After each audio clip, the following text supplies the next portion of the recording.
Tyrant in chief has done it again. Joe Biden has just unleashed another whole round of executive orders designed to attack and criminalize law-abiding gun owners across the country. Come on in, guys. We have a major broadcast for you. Aaron Dorr here with AFA, Alex Dorr here in our other office with AFA. And guys, this tyrant, he never quits. He can't pass a gun control bill right now in Congress, but it's not stopping him, as we all know, from grabbing his tyranny pen and signing more orders designed not to put criminals in prison, not to actually prosecute criminals on the streets in blue cities. No, they want to come after you. They want to come after me. They want to come after all of us. Today is just the most recent iteration of this. Alex, you've done some deep dives on this in the last couple of hours. I have a screenshot here on the screen. The number one feature, though, as you're telling me, as I've read myself, deals with background checks. What is Biden trying to do with this?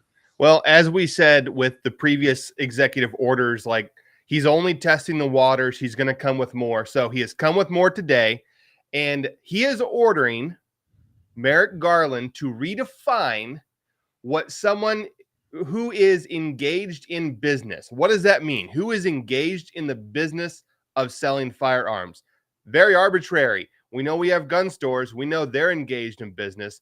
But what about me selling a shotgun to you, Aaron? Am I engaged in business for selling a gun I no longer want? Does that mean that I need to have an FFL for a private transfer to my brother? What about to my friends at the range? What if I'm done shooting one gun and want to move on to another one? Am I engaged in business? We don't know, but we do know Merrick Garland would sure like to find a way to make it illegal for us to do that. And that's what this executive order is going to do. Yeah, guys, reading from the top of the EO right here, top of the fact sheet on it anyway, their goal here is to get America as close to universal background checks as humanly possible without actually passing legislation. I'm reading right here from the opening paragraph. I'll put on the screen right now, as a matter of fact. It says right here in that opening paragraph towards the bottom, this order, I lost my spot, moving the U.S. as close to universal background checks as possible without adding legislation. You see, this guy cannot pass a bill in Congress right now, but they desperately want a list of every gun owner in America. That's what this bill is, this order is designed to do. This guy is incensed with rage that he cannot pass gun control in Congress. This is his way to get around it, or try to get around it, with this order. And so, as you were saying, Alex, we don't know exactly what this means because the exact order has not been signed yet by the president. That's going to happen later on today, I believe, in California.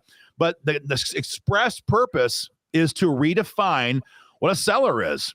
And if they simply choose to say that private parties, when they sell firearms, are now considered an FFL type transaction, that's it. Then we have universal background checks in this country, which, of course, is Joe Biden's number one goal. They want a list of every gun owner in America, and we all know why. They cannot confiscate, they can't find, and private party sales of firearms are a very real threat to a tyrannical government, which is run amok and out of control. So that's, I guess, big one, number one, Alex, is to redefine what a seller is, and possibly they're basically trying, again, while bypassing Congress, trying to arrive at a national gun registry through executive freaking orders. That's just the beginning. That's just the beginning. And the other thing that they do with this executive order is they are trying to end the 3D printing of firearms and components. So the Undetectable Firearms Act is expiring the end of this year. And so with that, he's ordering his cabinet and the attorney general to work with Congress to make a permanent law against undetectable firearms, or guns you like to make in your garage on the weekend because it's fun. All right. So everyone makes a joke about, the 3D printer go burr, here it comes. No, he is going to try and end that with this executive order and orders from Merrick Garland as the attorney general. So that's the big number two in this is he's coming after your home shops. He's coming after your home hobbies as well. This guy is a tyrant run amok, folks. Look, here's the thing. There's no legislative component to this because there's no bill in the hopper in Congress. So we can't ask you to help us stop this bill. There is no bill. He's bypassing the entire U.S. Capitol. The only reaction to this will be lawsuits in federal court. AFA is already engaged in that process on the other issues to do with the pistol brace. We're going to be in court a lot this year. We need you guys to be involved in that fight. Hit the link there at joinafa.org and get involved with the American Firearms Association today, because again, the only way to check this tyrant is in federal court, and we intend to do exactly that. The third big part of this is a new push to accelerate red flag gun seizures at the state level. Everyone remembers perhaps last year when Joe Biden passed, I think it was S2938, I believe was the bill number, which gave the feds $750 million to use to bribe the states into passing red flag laws. This order mandates that they basically try harder. And they're going to, and that might literally mean they have DOJ liaisons going around red state capitals across the country, Iowa, Georgia, Ohio, the Dakotas, anywhere you can think of, and say, hey, you want a check from Uncle Joe? You want a check from Uncle Joe? How much do you need? 20 million, 40 million? Who the hell knows? Who knows? Yep. But that is their goal, is to go around red America and saying, oh, you don't want to pass red flag laws? Well, we'll bribe you with your own money.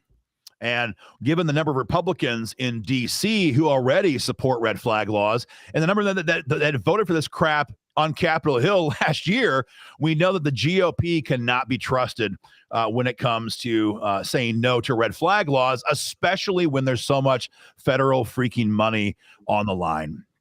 Something Terrible. I can't stop thinking about is when you and I were having meetings in different state capitals this year talking about why we needed to pass the Second Amendment Preservation Act, the pistol brace ban that goes into effect end of May, making felons out of millions of Americans on June 1st. And we're telling everybody, like, this executive order is just the first. He is testing the waters. He's going to come with more. So, guys, universal background checks is probably the largest mode of gun control in America by the radical left, because, again, they need to register the gun owners, and they do that by registering the guns and who owns them. And so, again, we see this executive order now. He could sign another one next month banning AR-15s or putting them under the NFA Act. We don't know. And we have to start checking these executive orders in court. And that's exactly what we're going to do here at the AFA. One of the most hilarious things to me, Alex, is one of the fourth points we found here, cracking down on guns that are lost in shipping, because after all, that's such a massive problem that we hear about all the time, is all the gun manufacturers who have such a profit margin that they're going to lose shipping containers, firearms. We're sure it's a great big problem, but, we couldn't help but laugh. I about died laughing about this a few minutes ago.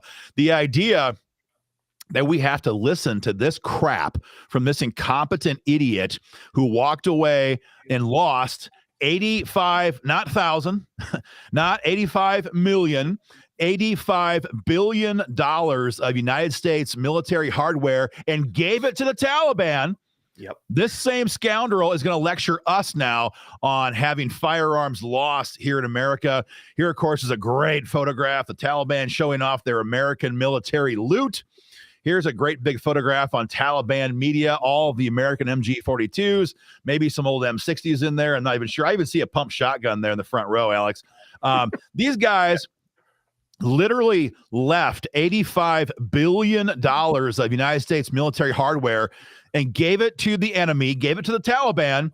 And these arrogant bastards think they have the right to come after now, lecture us and try to criminalize us, try to make us into felons for the supposed problem of losing guns and shipping. The arrogance of this administration, the arrogance of this White House is literally impossible to calculate. This is just the beginning, folks. This is 4 major points on today's announcement. There's at least, 5 more, Alex, minor points. They're all major points, but as far as the most easily identifiable points, there's more points in here. And you're right. This is just the beginning. I think there's one more big one that we could poke at here in this video, and we need to dive into a little bit further. But in this executive order, it talks about stopping FFLs who've had their licenses revoked or suspended from continuing to do business in the future. Now, you guys know about Deedlebox zero tolerance policy. If you make one clerical mistake, you're getting your FFL revoked. ATF agents have been telling people just go ahead and turn it in and just apply for a new one. No, they're even going to be stopping reissuing of FFLs if we're reading this correctly. But yes, the zero tolerance policy is going to cause you to not only lose your FFL, but you can never again get one in the future. And I'm sure there's going to be strings attached to family members being able to apply for an FFL. So again, this executive order it's massive in breadth. They haven't signed the final one. We're going off of the White House's press briefing, but all in all, it's a 10 out of 10 dangerous to America. Again, guys, the only solution to this problem right now with this piece of trash is the courtroom. We've seen massive victories for gun owners in the courtroom over the last year and a half, 2 years here of the Biden administration. We had, of course, the landmark Bruen decision last year, but that dealt more with the individual use of firearms, the permitting process, things of that nature. This requires new litigation, requires new fighting in court, and we're going to be there to do it for our members, either on with our original organic lawsuits, with amicus briefs. We're going to fight any way we possibly can to shut this crap down. We need you guys to join that fight today. The website is joinafa.org and get involved in that fight. Of course, AFA is rocking and rolling at the state level as well, working to shut this stuff down with SEPA legislation, as you mentioned, Alex. But the number one task right now is to deal with this problem in court. There's some comments you wanted to go through, Alex. Is that what you're saying? You got some comments? I was just looking to see what there were in there. No, we're just going to engage with a few of them. I mean, Larry's comment here makes perfect sense. American guns is what Japan never invaded America. There is a domestic threat here, from this piece of trash. There's also an international threat. You're 100% correct, Larry. This is why we did not have, or why we have not had invasions like this in our country, because everyone knows the American population is the most well-armed population on earth. You're 100% correct on that. Rick Moore makes the point here. I'm putting the comments on the screen here now. I'm trying to make that work. Yeah, they get all the time. Dealers get audited by the ATF, and they find clerical errors in the paperwork. And now the response is going to be, boom, you're done. You're done.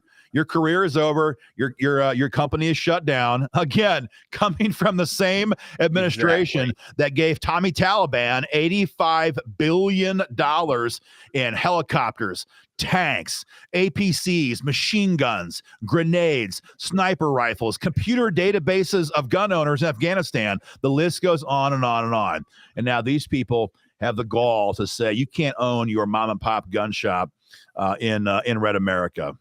Insane. Yep. You got any more here, Alex? No, that's kind of it for what I see. I mean, I did see a comment about McCarthy just being basically a lapdog, and that's absolutely true. And we think you've seen some AFA emails lately about that. But yes, McCarthy is holding fundraisers for gun grabbers in DC in the coming weeks. So yes, send your emails to him as well. Yeah, we'll have much more on that later on, guys. This is breaking news. We still have not seen the final language of this executive order. It is the most recent from this White House. We're going to see more of this. We're going to see more details on this. But we know, as of right now, their number one goal with this is to redefine what a seller is and somebody who's engaged in the business of selling firearms. And if Merrick Garland has the final say on this, which, of course, he does have the final say on trying to interpret Biden's agenda, they might very likely try to say that all private party sales are illegal here in America. We'll wait to find more information. When we get that, we'll send it to you guys right away. But, guys, this is nasty. Help us fight back in court. Hit that link at joinafa.org. Share our video online. We'll keep you guys informed. Take care.